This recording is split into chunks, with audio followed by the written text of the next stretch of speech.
ఎందరో మహనీయులు, ఎందరో అమరుల త్యాగాల ఫలితంగా ఏర్పాటు చేసుకున్నటువంటి తెలంగాణ రాష్ట్రం దశాబ్ద ఉత్సవాలు ముగించుకొని అంటే 11వ సంవత్సరంలో అడుగెడుతున్నటువంటి సందర్భంలో తెలంగాణ రాష్ట్ర ప్రజలకు శుభాకాంక్షలు తెలియజేస్తూ మరి గత ప్రభుత్వం కావచ్చు మరి జూన్ 2 సెలబ్రేషన్స్ చాలా అట్టహాసంగానే నిర్వహించడం జరిగినది. మరి రేపు జూన్ 2 నిర్వహించేటువంటి ఉత్సవాల్లో మరి అమరుల కుటుంబాలతో పాటు ఉద్యమకారులుగా తెలంగాణ రాష్ట్రం కోసం వారి జీవితాలను సైతం త్యాగం చేసినటువంటి వారిని గుర్తించి వీలైనంత మేరకు సన్మాన కార్యక్రమాలు పెడితే బాగుంటుందని చెప్పేసి అభిప్రాయాన్ని వ్యక్తం చేస్తూ ఉన్నాం. అదేవిధంగా ప్రస్తుత ముఖ్యమంత్రి రేవంత్ రెడ్డి గారు మరి ఉద్యమకారులకు సంబంధించి 250 గజాల స్థలాన్ని కూడా కేటాయిస్తామని చెప్పేసి గ్యారంటీలో భాగంగా చెప్పడం జరిగింది.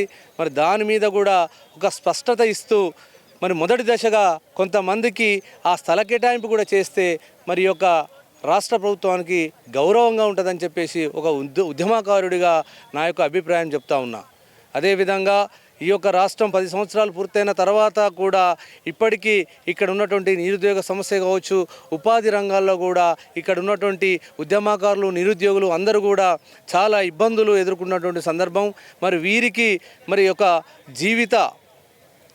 జీవిత అవసరాలకు కావాల్సినటువంటి మరి వనరులు చేకూరాలంటే వారికి ఉపాధి అవకాశాలు అనేది చాలా ముఖ్యం.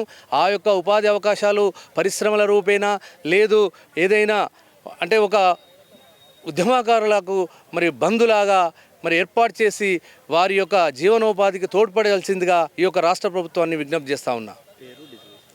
కత్రపల్లి దామోదర్, కేయు పరిశోధక విద్యార్థి. అసలైన తొలి వెలుగు. ఫాలో వాట్సాప్ @తొలి వెలుగు official.